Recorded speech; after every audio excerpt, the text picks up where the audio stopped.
Marcos 3:28-30.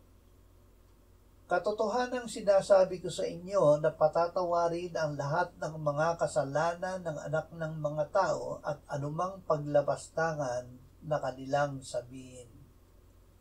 Ngunit sino mang magsalita ng paglabastangan laban sa Espiritu Santo ay walang kapatawaran magpakailanman, kundi nagkakasala ng isang kasalanang walang hanggan, sapagkat sinabi nila siya'y may masamang espiritu. Ang pagpapatawad ay gawa ng Diyos. Ang Diyos ay mahabagin at mapagpatawad.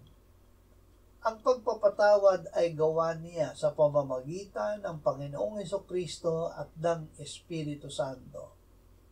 Upang mapatawad tayo, ibinigay niya ang kanyang anak upang tayo na sumampalataya sa Kanya ay magkaroon ng buhay na walang hanggan. Lahat ng kasalanan ng tao ay pinatatawad ng Diyos. Ngunit hindi posibleng mapatawad ang paglapastangan sa Espiritu Santo.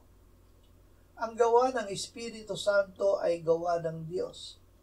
Ang pagsasabing ang gawa ng Diyos ay gawa ng masamang espiritu ay paglapastangan sa Diyos.